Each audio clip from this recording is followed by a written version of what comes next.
అదే RTV app వార్తల్ని క్షణాల్లో చదివే అవకాశం ఉంటుంది. ఒక న్యూస్ పేపర్, ఒక టెలివిజన్ ఛానల్ మీ చేతుల్లో ఎప్పుడూ ఉంటాయి. గత 5 సంవత్సరాలుగా ఒక న్యాయ పోరాటం చేస్తున్నాను.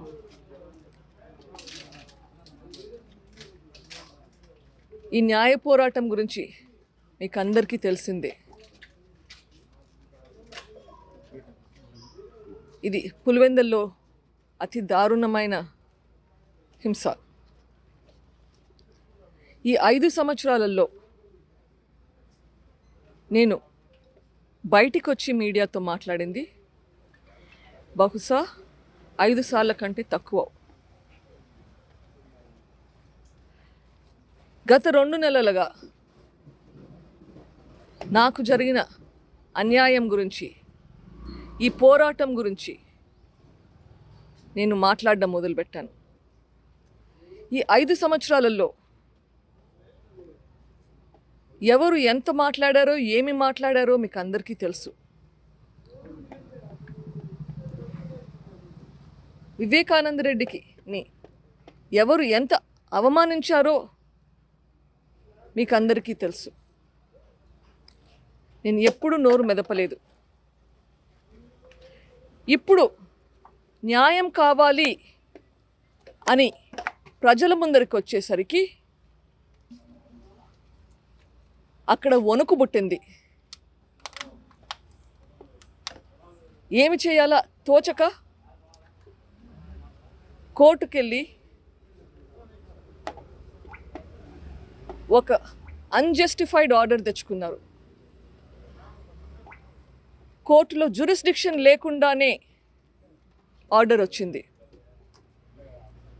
5 సంవత్సరాలు నాకు నరకం చూపించారు. అంతకుముందు మా నాన్నని చంపి నరకం చూపించారు. నేను పోరాడుతుంటే నాకు అన్ని విధాలుగా ఆటంకాలు పెట్టారు. ఇప్పుడు మీ ముందరికి వస్తే మీ ముందరికి కూడా రాకుండా ఎంత వీలైతే అంత ప్రయత్నిస్తున్నారు. అంతకంటే టైం లేదు ఇప్పుడు మనకి. మళ్ళీ కోట్ల వెనకాల పోవాల్సింది వస్తుంది. నేను మీ అందరి ఇండ్లకి రాలేకపోవచ్చు.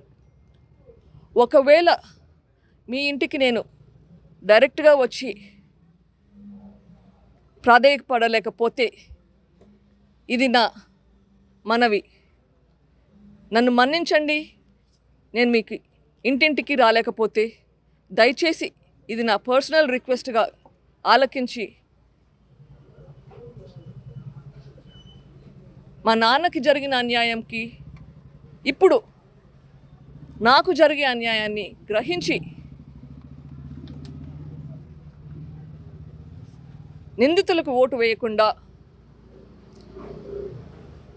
వాళ్ళకి బుద్ధి చెప్పేలా వైఎస్ షర్మిలారెడ్డికి హస్తం గుర్తుకి ఓటు వేయమని ప్రాధేయపడుతున్నాను. ఇక్కడ ఎవరైనా నా దగ్గరికి వచ్చి సానుకూలంగా సహాయం చేయాలి అంటే వాళ్ళని అందరినీ బెదిరిస్తున్నారు. నిన్న మురార్చింతలో జరిగిన సంఘటన, ఈ వీడియో మీకు కనిపిస్తుందా? ఇట్లా పెట్టినా ఇట్లా మురార్చింతలో మీకు వ్యతిరేకంగా ప్రచారం చేస్తున్నారని చెప్పి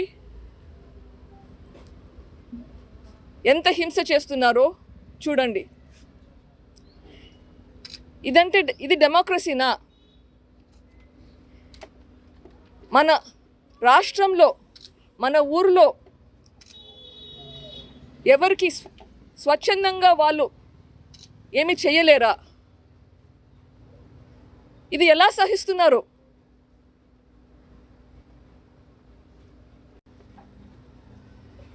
ఈ రాష్ట్రంలో డెమోక్రసీ అనేది లేదా?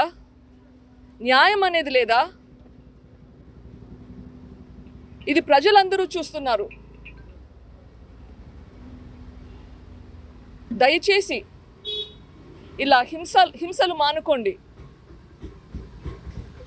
మళ్ళీ చెప్తున్నాను, వైఎస్ఆర్సీపీ పార్టీ నాయకులకి వాళ్ళ పక్కనుండే మనుషులకి దయచేసి హింసని మానుకోండి. ప్రజలను ఏది వాళ్ళకి ఇష్టమో వాళ్ళు చేసేదానికి అనుకూలించండి. ప్రజలకు ఒక విజ్ఞప్తి, ఇదంతా గ్రహించి అర్థం చేసుకొని నన్ను మన్నించి, మీ ఇంటికి రాలేకపోతే మన్నించి దయచేసి వైఎస్ షర్మిలారెడ్డి గారికి హస్తం గుర్తుకి ఓటేయమని నమస్కారం. మళ్ళీ ఒక ఇంజంక్షన్ ఆర్డర్ ఇచ్చింది, దీని గురించి మళ్ళీ కోర్టుకి వెళ్తాను. కోర్టు ఇంజంక్షన్ ఆర్డర్ ఉంది అని చెప్పి నేను ఏ విధంగా నా ప్రచారం మానుకోకుండా ట్రై చేస్తాను, కానీ కోర్టుల చుట్టూ మళ్ళీ తిరగాల్సింది వస్తుంది. ఇది అన్ఫేర్ ఆర్డర్. ఖచ్చితంగా న్యాయంగా చేయలేరు, ఎందుకంటే ఆ కోర్టుకి జ్యూరిస్డిక్షన్ లేదు.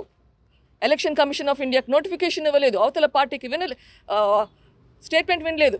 వైఎస్ఆర్సీపీ వాళ్ళు కూడా ఈ కేసు గురించి మాట్లాడారు, కానీ వాళ్ళకు మాత్రం మాట్లాడకూడదు అని చెప్పలేదు. వాళ్ళకి వ్యతిరేకంగా మాట్లాడే వాళ్ళకి మాత్రం మాట్లాడొద్దు అని చెప్పారు. అది ఎట్లా న్యాయం? న్యాయం అన్నది అందరికీ ఉండాలి. గ్యాగ్ ఆర్డర్ అనేది తప్పు. సుప్రీంకోర్టు చాలాసార్లు చెప్పింది. ఇదే డిస్కషన్ పోయిన వారం తెలంగాణ హైకోర్టులో వచ్చింది.